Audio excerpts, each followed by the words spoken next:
Bonjour et bienvenue à tous les nombreux participants à ce premier forum installation à distance. Pour nous, c'est une première, donc nous excusons d'avance pour les petits soucis et désagréments et espérons que tout se passera pour le mieux possible. J'espère que tout le monde a réussi à se connecter, tout le monde nous entend et nous voit correctement. Si des problèmes persistent, n'hésitez pas donc à appeler Viviane au 06 10 31 58 06. Je me présente, je suis Clélie Barral, conseillère installation à la Chambre d'agriculture du Var et l'animatrice de la matinée, en présence ce matin de Gabrielle et de Viviane du syndicat des jeunes agriculteurs du Var. Alors nous sommes sur l'outil Zoom. Pour ceux qui sont arrivés d'ici quelques minutes, vous avez peut-être vu comment cet outil fonctionne. Donc, vous nous voyez normalement, mais nous, on ne vous voit pas, on ne vous entend pas, mais on pourra vous donner la parole, bien entendu. Ou le mieux, pour poser vos questions et réponses, utilisez l'onglet Q&R, questions et réponses, au fur et à mesure des interventions. Et à la fin de chaque intervention, de chaque webinaire, nous garderons 10 à 15 minutes pour répondre à vos questions en direct. Surtout, ne le faites pas dans l'onglet discussion, mais faites-le dans l'onglet questions et réponses. Donc, il y aura des petits sondages et quiz au cours des interventions. Donc, n'hésitez pas à y participer, bien entendu. Et en fin de webinaire, sur la page de la Chambre d'agriculture où vous êtes inscrit, vous retrouverez les replays des documents et les interventions, les présentations des interventions d'aujourd'hui, ainsi que des contacts pour vous aider dans votre projet d'installation. Alors, je vais laisser la parole à Éric Altero, directeur de la Chambre d'agriculture du Var. Merci Clélie, bonjour à tous, bonjour à toutes. Donc, je suis donc le directeur, très fier de pouvoir inaugurer cette nouvelle formule et de vous donner quelques mots d'introduction. Donc, en premier lieu, je tiens à remercier tous les organisateurs, les partenaires, les enseignants. On a plus de 200 inscrits aux différents webinaires et aujourd'hui, là, maintenant, on est plus d'une soixantaine. Donc, c'est un bon début. En tout cas, ça permet de maintenir cet événement qui nous tient très, très à cœur. Cet événement donc, sera 100% en ligne et je pense qu'on sera amené à le refaire. C'est quand même un moyen aussi très intéressant de pouvoir échanger rapidement avec un nombre important de personnes. Je voudrais donc remercier tout d'abord Clélie Barral, que vous avez entendu, qui est notre animatrice du point accueil installation et qui a assimilé très rapidement l'art du webinaire et de cette nouvelle technologie. Donc, je la remercie avec le soutien de ses collègues du syndicat des jeunes agriculteurs. Donc, je tiens vraiment à la remercier pour leur activité, puisqu'on a décidé ça rapidement ces derniers jours. J'ai donc le plaisir de lancer cette première édition en virtuel et cette 15e édition de ce forum. C'est une édition particulière parce que donc il y a des consignes sanitaires et on a été obligé de maintenir, c'était impossible de maintenir cette manifestation dans les conditions habituelles. J'espère que malgré tout nous arriverons donc à répondre à toutes vos questions et n'hésitez pas vraiment à les poser, à intervenir. C'est vraiment l'objet de cette matinée, c'est de répondre à toutes les questions des porteurs de projets et des futurs agriculteurs. Alors, on tenait vraiment à maintenir coûte que coûte ce rendez-vous parce que l'installation et la transmission, c'est la priorité des programmes départementaux construits par nos élus. Évidemment, c'est très, très important. C'est d'autant plus vrai qu'à l'heure du Covid, on voit bien qu'on a une prise de conscience de l'importance d'une alimentation locale et de l'importance d'avoir des agriculteurs dans notre département. Donc, voilà, c'est pour ces raisons-là qu'on a vraiment tenu à ce que ça se passe sous cette forme-là aujourd'hui et je suis certain que tout va bien fonctionner. Avant de passer la parole à Clélie qui va rentrer plus dans le détail du programme de la matinée, je voulais remercier les agents de la Chambre qui vont intervenir tout au long de la matinée, mais aussi Arnaud Brémond et Baptiste Gutiérrez du syndicat des jeunes agriculteurs qui vont intervenir pour présenter leur expérience d'installation. Bruno Vieuxville, le directeur pour le Var de la SAFER, qui bien sûr parlera de la problématique de l'accès au foncier. Marie Rabassa d'AgriBiovar qui interviendra sur la partie agroécologie et Vanessa Collin, la directrice de l'agriculture pour la communauté d'agglo de Provence Verte, qui nous parlera de l'expérience qu'elle mène, notamment avec la Chambre d'agriculture sur son territoire. Voilà, donc merci à eux d'intervenir et je vois que le compteur augmente régulièrement, donc je suis très satisfait de l'avancée de cette matinée. J'espère que ce sera une réussite.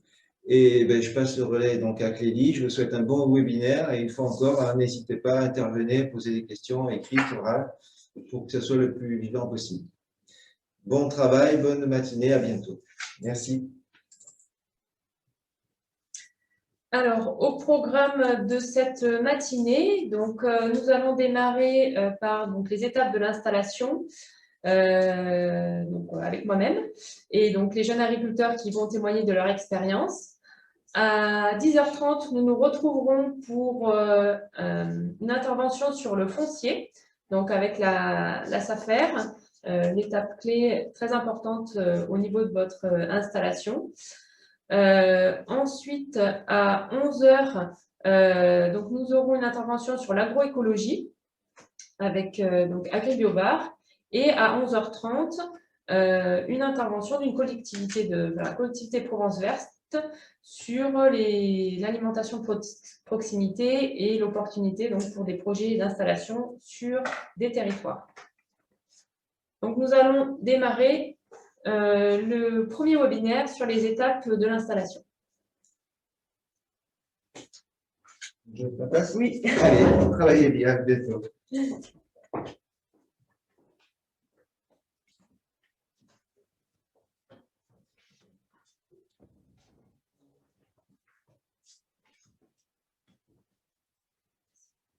Alors, bonjour à toutes et tous. Donc, je suis Gabrielle Belon, animatrice syndicale du syndicat d'agriculture du Var.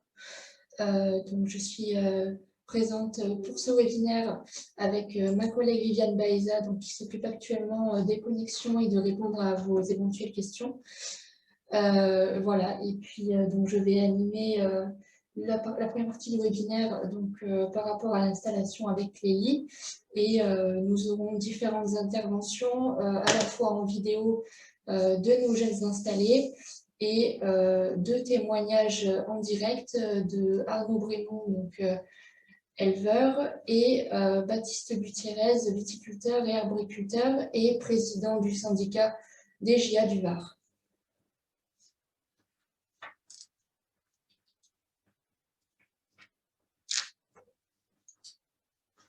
Donc, nous allons démarrer par un petit quiz donc, qui sera lancé donc, tout au long des différentes petites questions qu'on pourra vous poser. Donc, la première question, c'est d'après vous, combien de porteurs de projets souhaitent chaque année s'installer dans le Var? Donc, vous avez le choix entre 100 personnes, 200 personnes ou 300 personnes. Et ensuite, la seconde question, c'est combien de porteurs de projets s'installent réellement dans le Var chaque année? Donc, vous avez les différentes possibilités, donc 100, 150, 200 ou 250. Répondez très rapidement. Je vois qu'il y a déjà pas mal de réponses. Je laisse encore 10 secondes pour répondre.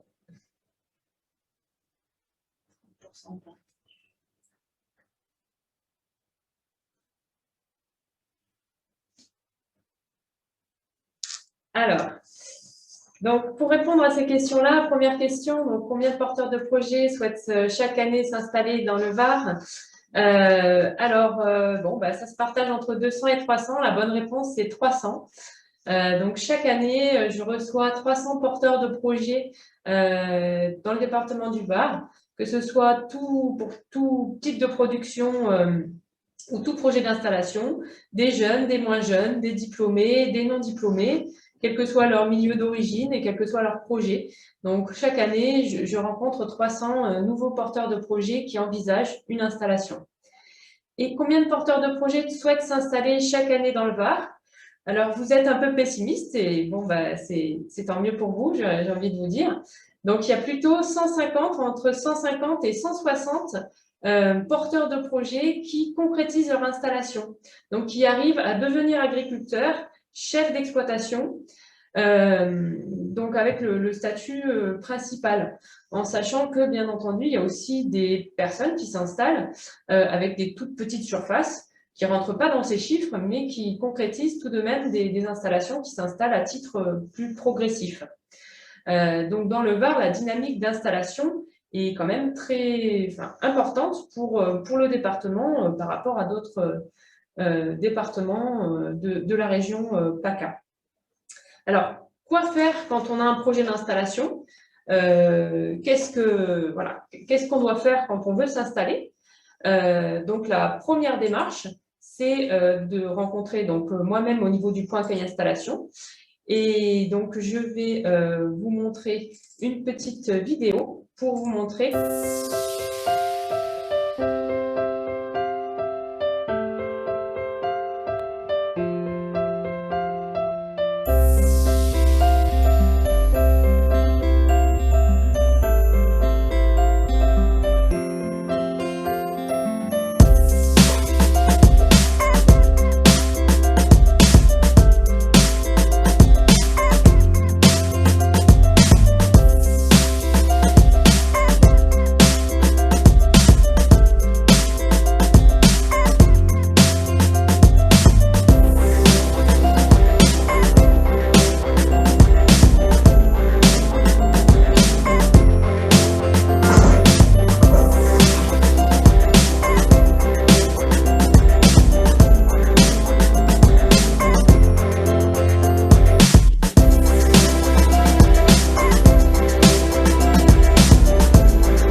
Alors, donc grâce à cette petite vidéo, nous avons pu comprendre le rôle du PAI. Maintenant, donc, je vais demander à Clélie de vous présenter les différentes démarches pour l'installation. Donc, voici les différentes étapes d'un projet d'installation qu'on va parcourir au fur et à mesure de cette intervention. Donc, nous avons vu la première étape importante, après, bien sûr, le contact au niveau du point accueil installation, c'est la formation. Il y a plusieurs possibilités de se former et, en tout premier lieu, découvrir le métier pour ceux qui ne sont pas du secteur, par des visites ou des stages d'observation. Il y a la possibilité donc d'acquérir la capacité professionnelle, donc c'est par l'intermédiaire d'un diplôme agricole, donc soit bac pro ou bac techno pour ceux qui sont en cours de formation, ou pour les adultes, des formations pour adultes, le BPREA, brevet professionnel responsable d'entreprise agricole. Ensuite, pour compléter vos compétences, vous pouvez bien entendu faire des formations courtes ou des certifications. Et pour se professionnaliser, donc au niveau de la Chambre d'agriculture, on propose un accompagnement où vous pouvez également vous faire embaucher sur une entreprise. Le plan de professionnalisation personnalisé, donc on a vu dans la vidéo, c'est un accompagnement qui est proposé par la Chambre d'agriculture pour tous ceux qui ont un projet défini. Donc la première étape est de passer par le point accueil installation et de remplir donc un autodiagnostic pour ensuite avoir un entretien avec 2 conseillers qui vont définir avec vous des actions de formation courte, de stage, pour compléter vos expériences et vous installer dans les meilleures conditions possibles. Ce plan de professionnalisation personnalisé, il est obligatoire pour ceux qui sont en parcours jeunes agriculteurs, mais il est ouvert à tous ceux qui ont un projet d'installation. Donc, dans ce plan de professionnalisation personnalisé, vous pouvez avoir à faire donc, un stage en exploitation, des formations courtes, le stage qu'on appelle préparatoire installation, pour tous ceux qui est préconisé pour tous ceux qui veulent s'installer sur l'aspect administratif du projet. Et donc, les avantages de faire ce plan de professionnalisation personnalisé, c'est de pouvoir avoir un financement pour des stages, pour des formations, et d'avoir une convention de stage avec la Chambre d'agriculture et des bourses de stage pour ceux qui partent en stage à l'installation.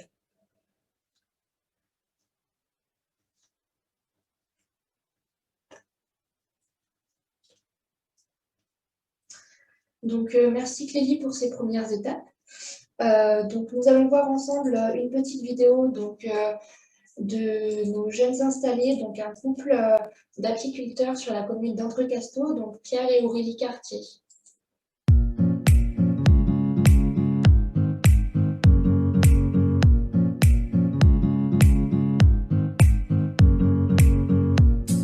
En fait, c'est une reconversion. On était tous les deux issus du monde viticole. Et on en a eu un petit peu marre et on a eu envie de se lancer, d'être à notre compte, de créer un produit et de mettre en valeur la région et de participer un petit peu au développement, on va dire, écologique.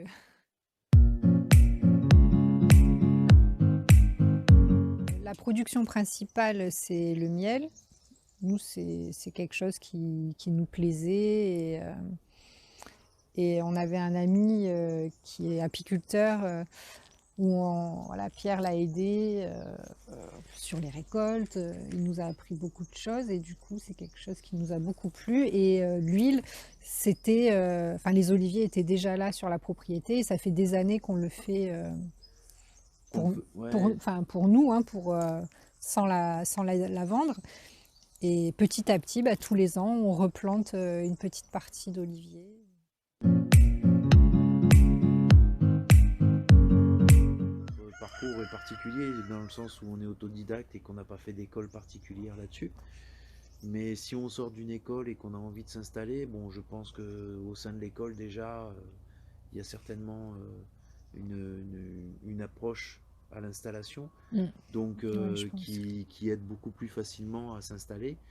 Mais ensuite, quand on est vraiment dans le feu de l'action, il ne faut vraiment pas avoir peur de poser, de harceler, que ce soit les syndicats, que ce soit la Chambre d'agriculture, que ce soit la région, aussi les partenaires professionnels tels que la banque ou les assurances, pour avoir un maximum d'informations.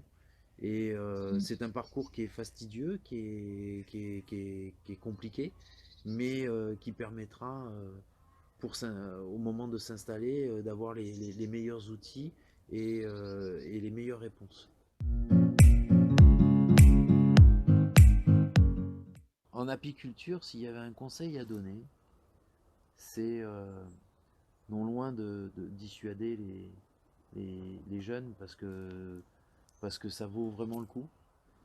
Mais il faut jamais oublier, et ça c'est quelque chose de primordial, c'est que il y a la vie, il y a le travail, mais il y a la vie de famille et l'épanouissement personnel. Et l'épanouissement personnel, il passe aussi par la vie de famille.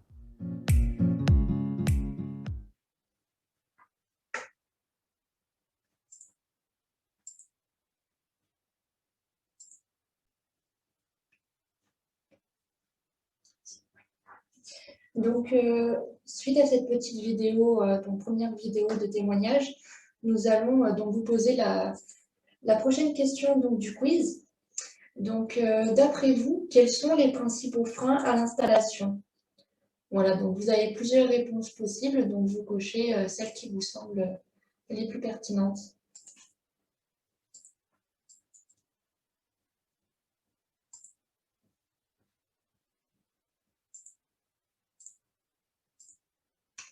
Voilà, nous avons lancé le sondage. Excusez-moi pour ce petit, ce petit temps d'attente. Donc, du coup, vous avez le choix entre la formation et le diplôme agricole, l'accès au terrain agricole, ou bien le financement, la main-d'œuvre ou les contraintes du métier.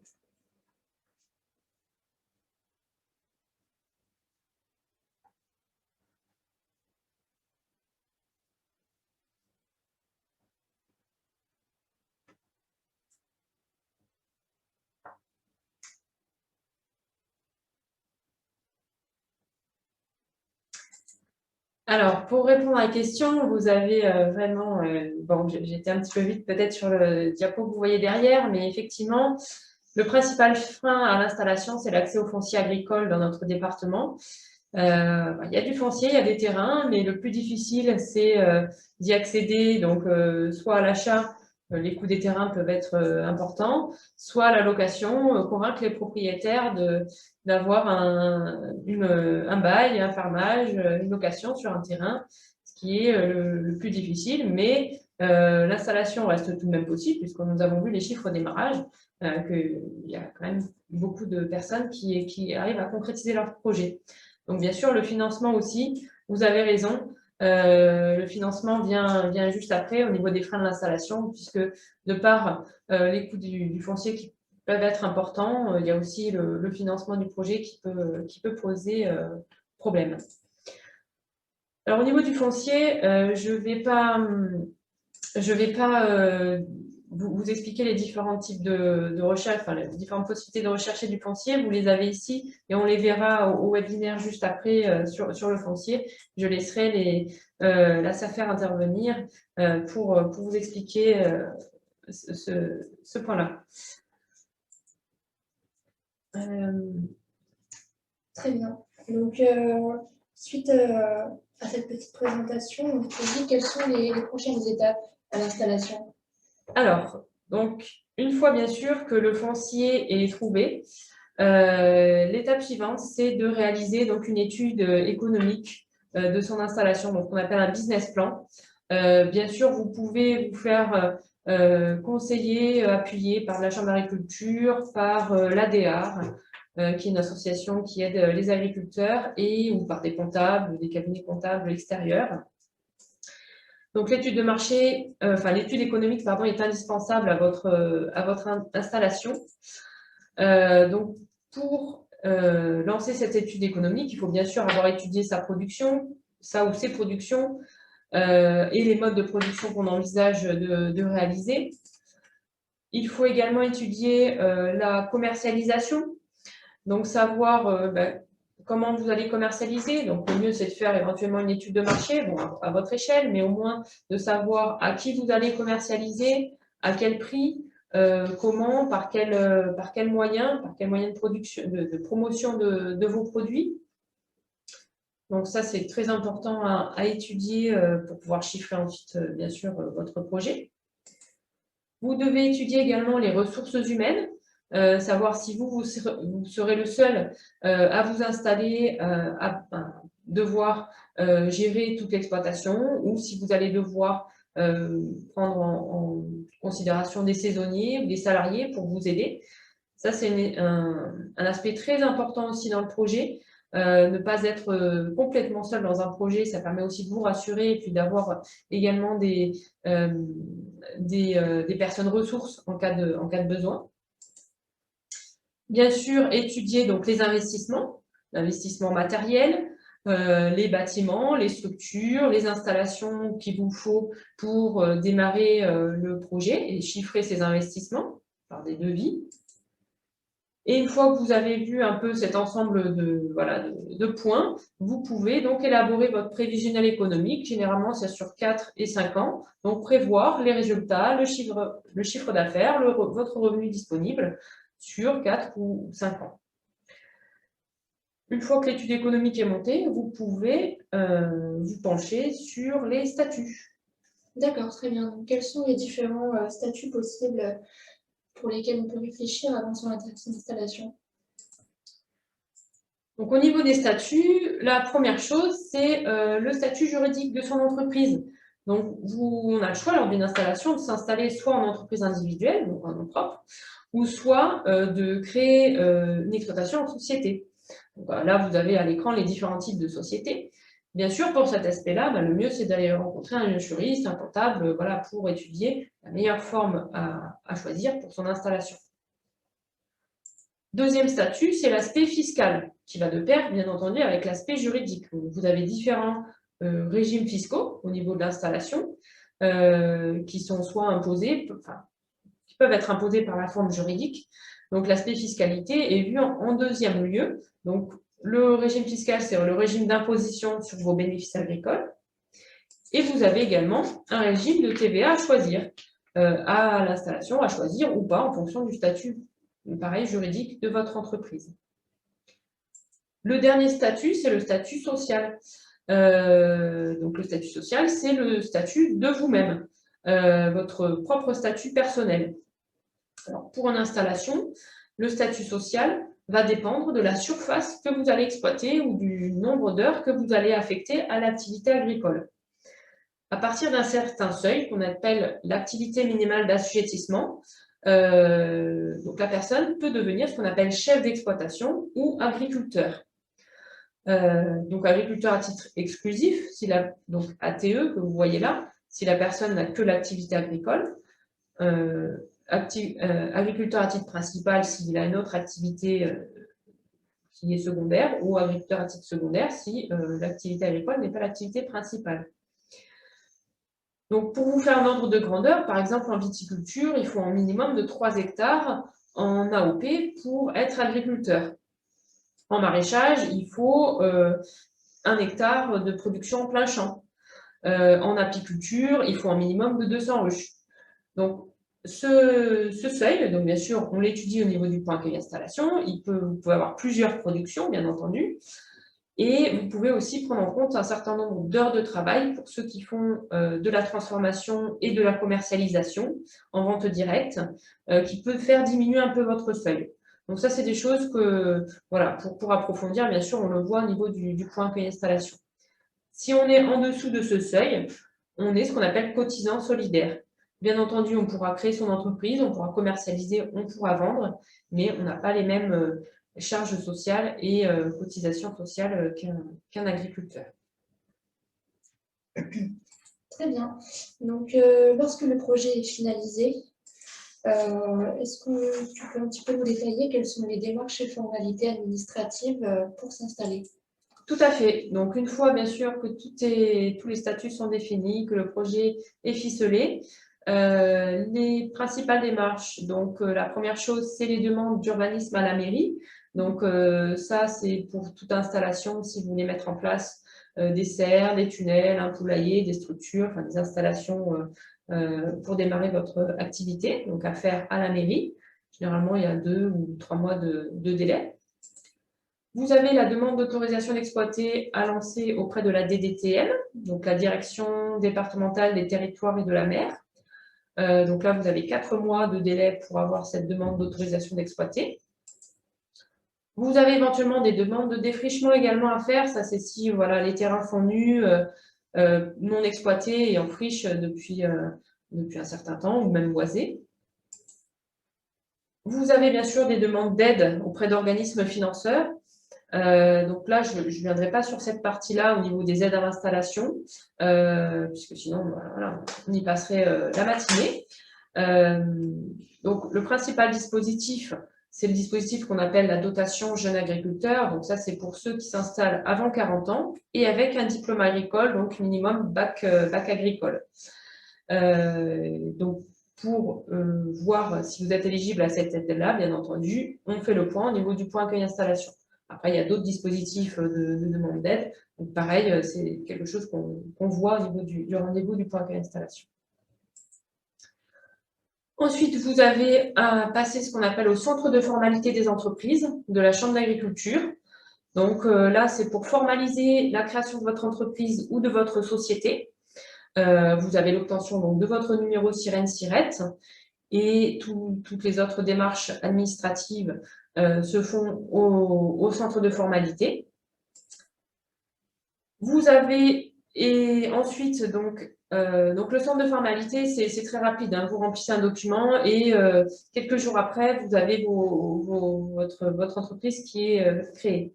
Ensuite, vous avez à remplir des dossiers d'affiliation, donc auprès de la MSA, la Mutualité sociale agricole, auprès des assurances aussi. N'oubliez pas de vous assurer, d'assurer votre exploitation. Et dernière formalité spécifique, ça c'est en fonction des projets, des productions. Donc il y a des déclarations à faire, notamment auprès donc, de la DDPP. Donc ça, ce sont les services vétérinaires pour les personnes en fait toutes les personnes qui ont des animaux. Il y a un certain nombre de déclarations à faire quand on est en élevage. Et aussi donc en viticulture par exemple, viticulture, il y a des déclarations à faire auprès des douanes. D'accord, merci Clélie pour ces étapes. Donc nous allons pouvoir regarder en image une petite vidéo d'un des jeunes agriculteurs qui est installé sur la commune de Gonfaron, donc Mathieu Laure en viticulture, voilà, qui va vous expliquer un petit peu ses démarches à l'installation.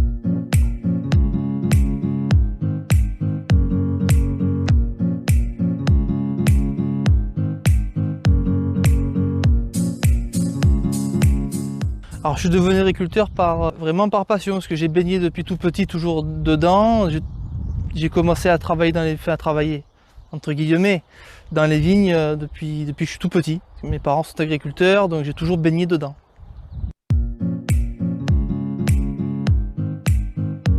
Alors moi, comme je savais pertinemment que je serais agriculteur un jour, j'ai fait le choix de faire un bac professionnel en mécanique d'ingénieur travaux publics. Par la suite, j'ai travaillé dans une concession de matériel agricole, la concession dans laquelle nous avons tout notre matériel, ce qui me permet de pouvoir entretenir, faire les 90% des réparations sur tout notre matériel. Et ensuite, j'ai fait un BPREA viticulture œnologie au CPPA de Hyères pour avoir un équivalent niveau 4 pour pouvoir m'installer avec les aides avec la DJA.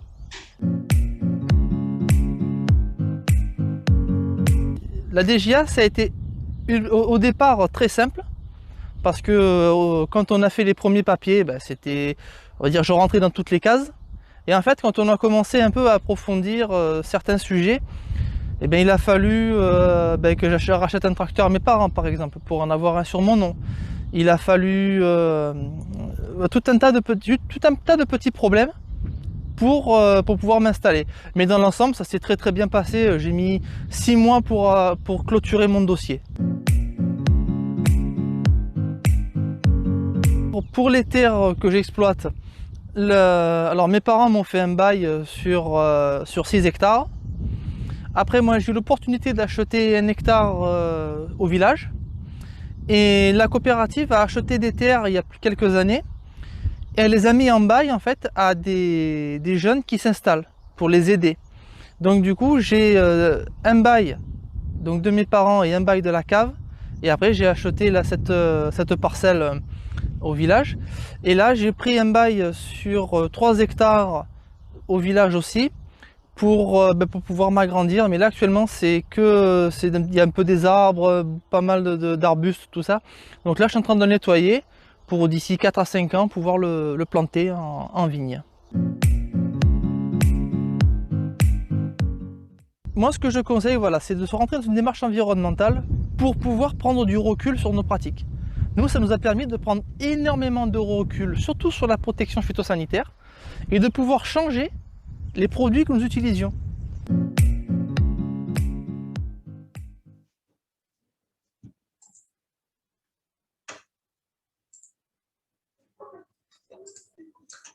Voilà, donc suite à cette petite vidéo, nous allons donc un petit peu approfondir les différentes possibilités, on va dire, de démarche à l'installation, avec 2 autres témoignages, mais cette fois en direct, donc de jeunes agriculteurs. Donc tout d'abord Baptiste Gutiérrez, donc qui est viticulteur et arboriculteur, et également président du syndicat des jeunes agriculteurs du Var. Voilà. Et ensuite, Arnaud Brémond, éleveur ovin et bovin viande sur la commune de Montmélian, qui pourra également compléter cette petite intervention. Donc, il va y avoir différentes questions. Alors, je vais demander tout d'abord à Baptiste de s'exprimer et ensuite à Arnaud pour ne pas que chacun se coupe la parole durant l'intervention. Donc, les premières questions que je vais vous poser, donc, c'est déjà donc, quelles ont été vos étapes à l'installation, vos formations et votre parcours. Donc, Du Baptiste. coup, bonjour à tout le monde. Moi, je me suis installé dans le cadre familial en 2015 après avoir passé un BTS Vichy Eno. Naturellement, je suis allé voir Kelly Barral pour commencer mon parcours à l'installation et après, j'ai eu un parcours aidé. D'accord, très bien. Au niveau de ta formation, qu'est-ce que tu peux en dire?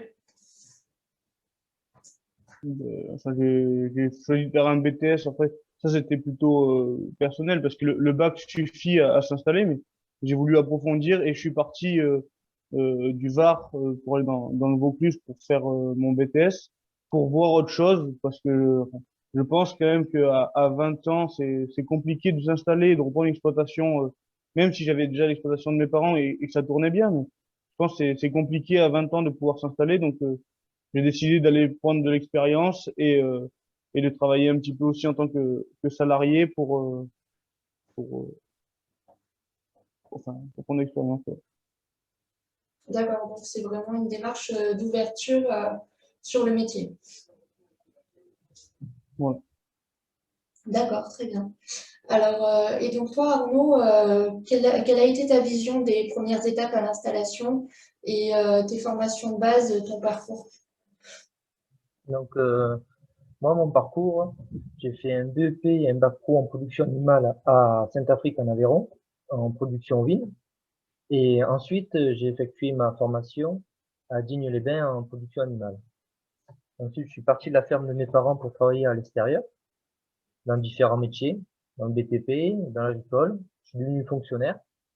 Puis, j'ai décidé de revenir à mes racines, à l'agriculture, à mon village. Je suis revenu à Montmillan, du coup, pour m'installer hors cadre familial, avec du pastoralisme en ovin viande, des bovins viande, le tout en vente directe. Voilà. Donc, mon parcours d'installation s'est fait évidemment à la Chambre d'agriculture du Var, avec un plan de développement économique, le business plan, qu'on appelle maintenant, qui est très important, donc il faut vraiment faire, même qu'on soit en DGA ou pas. Voilà. La DGA m'a permis d'avoir des moyens financiers conséquents pour pouvoir m'installer. Donc, si vous pouvez le faire, je le recommande. Et de plus, maintenant, il y a plus de souplesse dans le parcours d'installation. Donc, c'est vraiment quelque chose que je recommande à faire, le parcours DGA. Et là, cette année, je suis à la fin de la 5e année de mon parcours d'installation. Donc, du coup, c'est un peu l'année du bilan. Voilà, on attend les résultats du comptable, la présentation du coup à la chambre. Et c'est un beau parcours, je trouve, car je suis content. Ça a permis de créer un emploi dans le village aussi.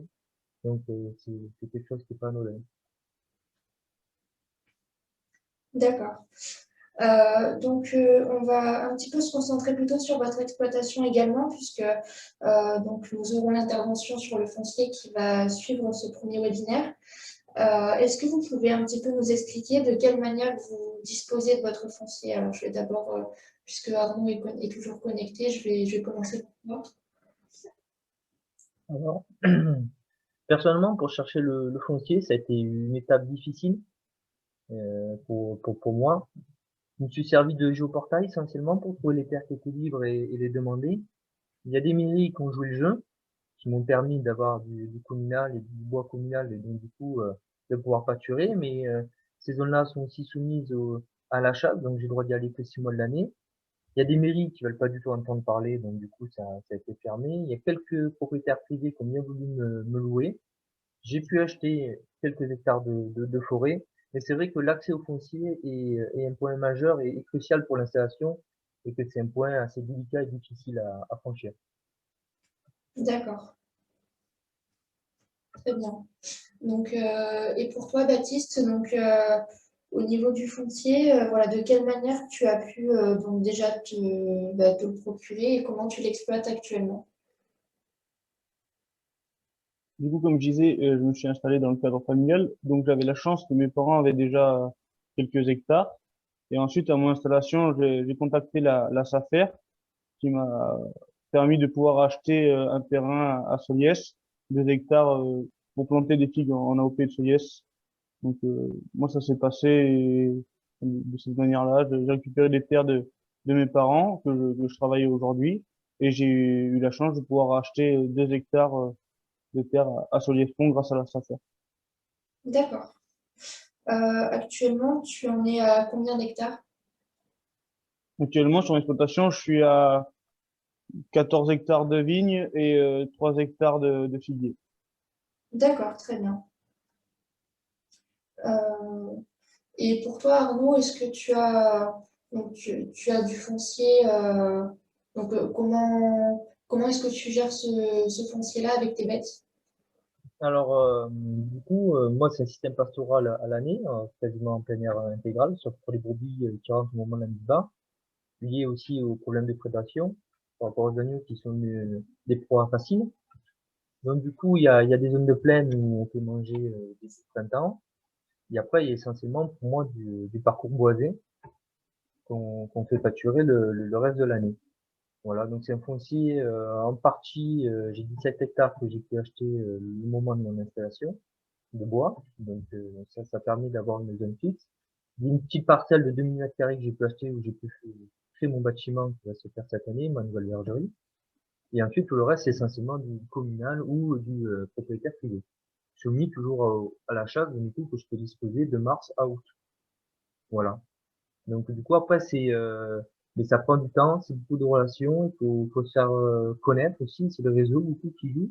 Des fois ça peut paraître idiot, mais les annonces Facebook, ça permet aussi de trouver du foncier, les annonces Le Bon Coin, les rencontres avec les gens qui vous regardent juste en train de garder des brebis, vous discutez, finalement ils ont un petit bout à droite à gauche et ça prend du temps. Et c'est comme ça qu'on arrive à se créer une exploitation. D'accord. Donc, ne pas oublier de privilégier le réseau et les rencontres, du coup. Oui. Très bien. Alors également, comment as-tu pu chiffrer ton projet? Voilà, est-ce que tu t'es basé sur des chiffres que tu avais déjà, sur des connaissances que tu avais? Pour toi, quels ont été les plus gros investissements pour l'installation? Et également, quel a été ton choix de statut final et pourquoi celui-ci? Alors le choix du statut, il a été sur une question financière. J'ai décidé de m'installer en exploitation individuelle propre parce que je me suis toujours dit que j'allais être obligé de passer au réel. Donc, du coup, c'est un système d'imposition un peu plus compliqué au bout de ma 5e année. Et donc, du coup, à ce moment-là, je vais passer en société pour réamortir le matériel que j'ai déjà acheté, tout ce que j'ai déjà acheté, et donc, du coup, le défiscaliser. Mais c'est sur un point de vue fiscal, plus qu'autre chose.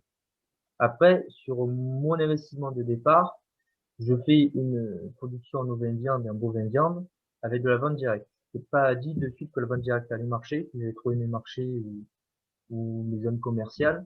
Donc du coup, j'ai pas voulu investir beaucoup. C'était un choix personnel. Donc je me suis installé avec à peu près 30 000 euros d'investissement et à peu près 22 000 euros d'emprunt à la banque. Chose qui est pas conséquent en élevage, hein. Donc là, cette année, j'arrête mes crédits. Je n'ai plus peur endetté à l'heure actuelle. Donc, du coup, cette année. Et j'ai investi très très peu.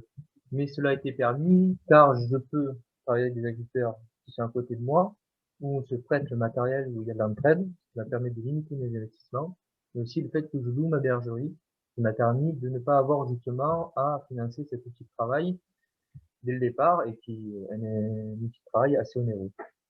Voilà. Donc là, on va partir sur une bergerie nouvelle chez moi. Du coup, cet investissement qui va être fait là maintenant, mais mon système commercial est établi. On livre à peu près 7 à 10 supérettes. Voilà. Donc du coup, c'est comme ça que ça s'est fait.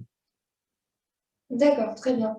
Et donc, pour toi, Baptiste, quel a été ton chiffrage de projet, tes investissements? Et au niveau des choix de statut, comment as-tu voilà, ficelé ton projet? Du coup, c'est un petit peu pareil que Arnaud. Je suis en entreprise individuelle. Là, je suis aussi dans ma 5e année enfin, au sein de DGA. Pour budgétiser un petit peu mon projet, mon plan, je me suis fait accompagner par la Chambre d'agriculture. Euh, du coup, moi, j'ai investi dans un tracteur, une charrue et un atomiseur pour m'installer. Euh, voilà. Après, comme j'avais mes parents quand même qui avaient aussi un petit peu du matériel, ils me l'ont prêté gracieusement. Euh, voilà un petit peu. Au moment, je suis encore au micro BA, mais je vais sans doute passer au réel comme Arnaud l'année prochaine. D'accord, très bien. Alors, avant de passer donc à la conclusion et aux échanges avec les personnes connectées à ce webinaire, j'aurais deux dernières questions à vous poser, donc qui sont du coup personnelles à votre projet et votre façon de travailler. Donc la première, ce serait pourquoi vous avez choisi donc ce métier-là? Pourquoi avoir choisi d'être paysan, d'être agriculteur? Et ensuite, pour un jeune installé, quels conseils vous lui donneriez? Voilà, par rapport à votre expérience et à ce que vous avez pu connaître. Donc Baptiste, vas-y. Du coup, moi, je me suis jamais vraiment posé la question. Depuis que je suis jeune, je vis pas loin de l'exploitation de mes parents. J'ai toujours vu mes parents aller travailler la vigne. Au début, peut-être qui m'a le plus attiré, c'était le tracteur plus que les vignes, mais ça s'est fait plutôt naturellement. En troisième, j'ai décidé de partir faire des études agricoles. Enfin, c'était vraiment une vocation que j'ai toujours voulu faire. Ensuite, pour les jeunes qui voudraient s'installer, je pense que les études, c'est très important quand on est dedans, on n'a pas forcément envie d'y être et de participer, mais je me rends compte qu'après, si on suit pas vraiment bien pendant la scolarité, quand on est installé, on est obligé de retourner dans nos cahiers ou alors on est obligé de retourner faire des recherches alors qu'on l'a vu et qu'on avait le temps de le voir pendant qu'on était à l'école. Et ensuite, je leur conseillerais de se faire une propre expérience pour les personnes qui s'installeraient dans le cadre familial, c'est-à-dire d'aller voir comment on travaille ailleurs et comment est-ce enfin, ce qui peut être fait, et de pas de suite dire voilà, j'ai mes parents qui ont une exploitation, je vais la reprendre de suite à la sortie de mes études. C'est aller s'ouvrir l'esprit, aller voir comment les autres travaillent, et voilà. D'accord, très bien. Et donc, Et juste un dernier point, enfin, les gens qui sont en études agricoles et qui trouvent qu'ils ont trop de devoirs, que c'est trop compliqué, quand vous êtes être exploitant agricole, vous allez avoir une journée ou deux journées de papier à faire sur votre exploitation. Donc, agriculteur, c'est pas juste être dehors et dans les champs, il y a aussi une grosse partie d'administratif à faire. d'accord. Donc, du coup, ne pas oublier l'aspect un petit peu multicasquette du métier, quoi. Ouais. D'accord. Et donc, pour toi, Arnaud, quelle a été voilà, ta motivation à t'installer et quels conseils tu donnerais aux jeunes qui nous regardent en ce moment? Alors moi, l'agriculture à base, c'était pas ma passion, c'est une plus sur le tard, durant ma scolarité. Donc du coup, être agriculteur, c'est quelque chose certes, il y a beaucoup de difficultés à l'heure actuelle, il ne faut pas se leurrer là-dessus, car c'est un métier complexe. Il faut de plus en plus gérer beaucoup de compétences différentes. Donc, du coup, la formation est quelque chose de très important. Ça, Baptiste l'a dit, je le redis. Le réseau aussi est très, très important, notamment adhérer au syndicat DGA, ça permet aussi, ou d'autres syndicats, de faire du réseau et d'échanger des compétences aussi, de s'ouvrir vers les autres, du coup d'amener des difficultés, de dialoguer, de partager, donc du coup ça permet aussi de trouver des solutions aux problèmes.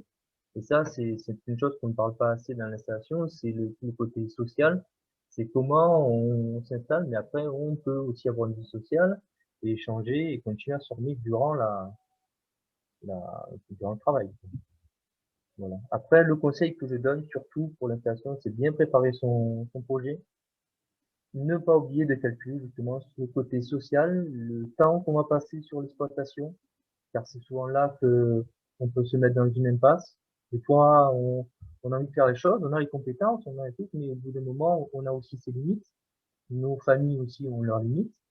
Et se couper du monde à cause du travail, ça a aussi des conséquences très lourdes. Il ne faut pas l'oublier. Donc, du coup, c'est surtout ça. Bien calculer son projet au niveau économique, c'est très, très important. Mais ne pas oublier aussi tout ce qui est facteur humain. Et ça, souvent, on a tendance à le mettre en dernier, alors que je pense, pour ma part, il faudrait le mettre en premier. Voilà, parce que on vit et ensuite on travaille. Et c'est pas, il faut faire bien passer ces choses-là en priorité. D'accord, très bien. Donc, je vais laisser le soin à Clélie de conclure ce webinaire et donc nous prendrons un petit temps pour les questions, voilà, pour finaliser les questions-réponses. Alors la conclusion, ça va être très, très rapide. Donc on a parcouru toutes les étapes de l'installation, donc de l'accueil au niveau du point accueil installation jusqu'aux démarches administratives.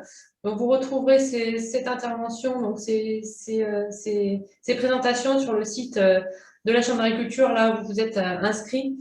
Donc n'hésitez pas à aller les revoir.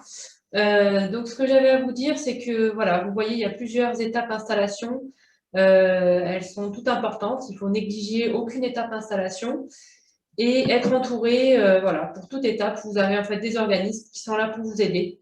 Donc, c'est ça la clé de réussite de votre projet, c'est de ne pas négliger d'étapes, c'est de se faire entourer des différents organismes et c'est de prendre le temps, mûrir son projet, étudier son projet avant de se lancer.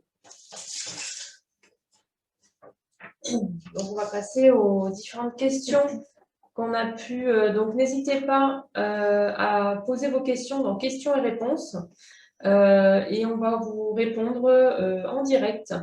Donc, n'hésitez pas à les poser, on les voit, on va les voir en direct. Très bien. Donc, dans les questions que nous avons reçues, donc, nous avons tout d'abord une demande d'une personne qui souhaite savoir comment accéder aux aides GIA, donc je suppose à la DGA.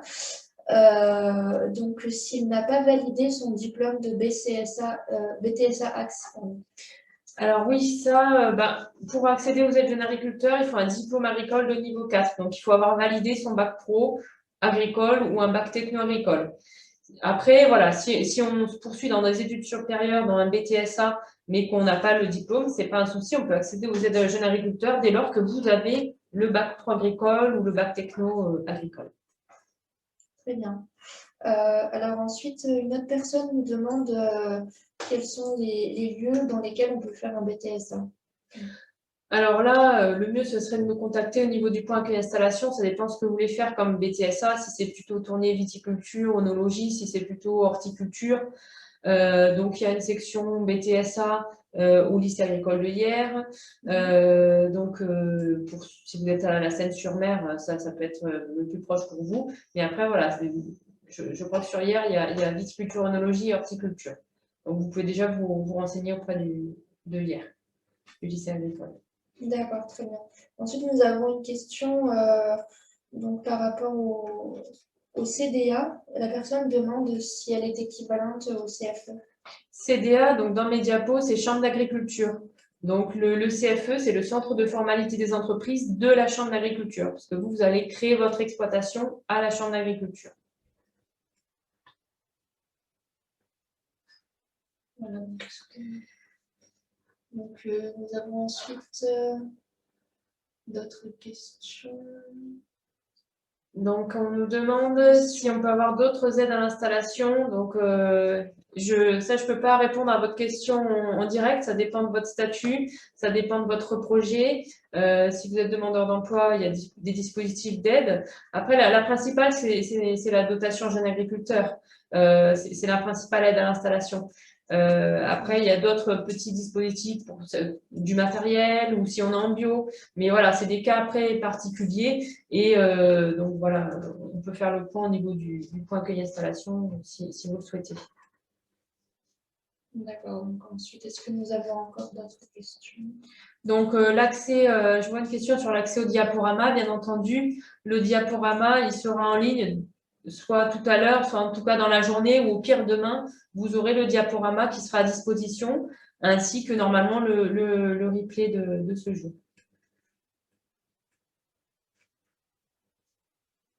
Alors ensuite, nous avons une personne qui nous demande par rapport au cumul donc d'un emploi à 100% et d'une installation en agriculture. Oui, ça c'est totalement possible. On peut être, on peut avoir un emploi et s'installer. Après, ce qui est plus délicat, c'est dans le parcours du plan de professionnalisation personnalisé. On est limité, on ne peut pas faire de stage en exploitation si on est à temps plein par ailleurs, employé à temps plein par ailleurs. Ça, c'est pas possible. Par contre, on peut créer une exploitation agricole. On peut avoir, acheter du foncier ou louer un terrain et démarrer une exploitation, même en étant salarié à 100% à côté. Bon, voilà, vous aurez beaucoup moins de temps pour votre projet agricole, mais c'est tout à fait possible de démarrer de manière progressive. D'accord. Donc ensuite, nous avons aussi une autre question donc pour la demande d'aide durant le projet d'installation. Qu'est-ce qu'on peut en dire? L'aide à l'installation, donc la principale, la dotation jeune agriculteur, elle est débloquée une fois que l'installation est réalisée. Donc, il faut d'abord faire sa demande d'aide à l'installation, faire son plan de professionnalisation personnalisé, s'installer, c'est-à-dire avoir le minimum de surface, la surface minimale d'assujettissement ou le nombre de bêtes minimum. Et une fois que ça c'est acquis, les aides à l'installation sont débloquées durant la première année d'installation. D'accord. Alors ensuite, nous avons une question donc, par rapport aux formations diplômantes. Est-ce qu'un certificat de spécialisation suffit? Et non, certificat de spécialisation, c'est niveau 4, mais ce n'est pas une formation reconnue. Il faut qu'il y ait une liste de diplômes agricoles qui confèrent donc la capacité professionnelle agricole et un certificat de spécialisation ne suffit pas. Il faut avoir un diplôme de niveau 4 parmi la liste, donc bac pro agricole ou bac techno agricole au minimum. Ça ne marche pas le certificat. D'accord, très bien. Ensuite, nous avons une question par rapport aux prêts bancaires, notamment dans le cas d'un BPREA avec une demande de parcours aidé en DGA. Est-ce que ça facilite l'accès au Oui, crédit? oui, forcément. Quand on demande la DGA, c'est-à-dire qu'on fait un certain parcours qui est validé par la Chambre d'agriculture, par la préfecture, et les banques sont moins frileuses à pouvoir prêter dans un cadre jeune agriculteur, puisqu'on a prouvé la viabilité de votre projet. Donc, c'est sur papier, certes, mais voilà, ça aide beaucoup pour les emprunts bancaires. Même le fait, ne serait-ce que d'avoir un diplôme agricole, ça aide aussi, hein, ça permet d'avoir un gage de garantie. C'est un peu plus facilité, effectivement. Alors ensuite, nous avons une autre question donc, qui est par rapport à l'autorisation d'exploiter. Donc, est-ce qu'on peut la demander avant de contacter le CFE? Oui, il faut la demander au plus tôt puisque vous avez un délai de 4 mois au niveau de l'autorisation d'exploiter. Donc, il faut attendre vos 4 mois. Une fois que les 4 mois sont acquis, vous pouvez même contacter le CFE en amont, hein, comme ça vous préparez tous les documents pour qu'ensuite vous puissiez créer votre entreprise. Très bien. Alors ensuite, une personne demande s'il y a des aides financières suite au BTS. Alors, c'est pareil, hein, BTS agricole, hein, donc il faut avoir un BTS agricole pour bénéficier de la dotation jeune agriculteur. Il n'y a pas plus d'aide hein, si on a eu un BTS ou si on a un bac agricole. Il faut avoir un BTS agricole. Si on a un bac, si on n'a qu'un bac général, il faut avoir un BTS agricole pour pouvoir demander les aides d'installation. D'accord, très bien. Alors, une personne d'ailleurs est titulaire d'un bac technologique.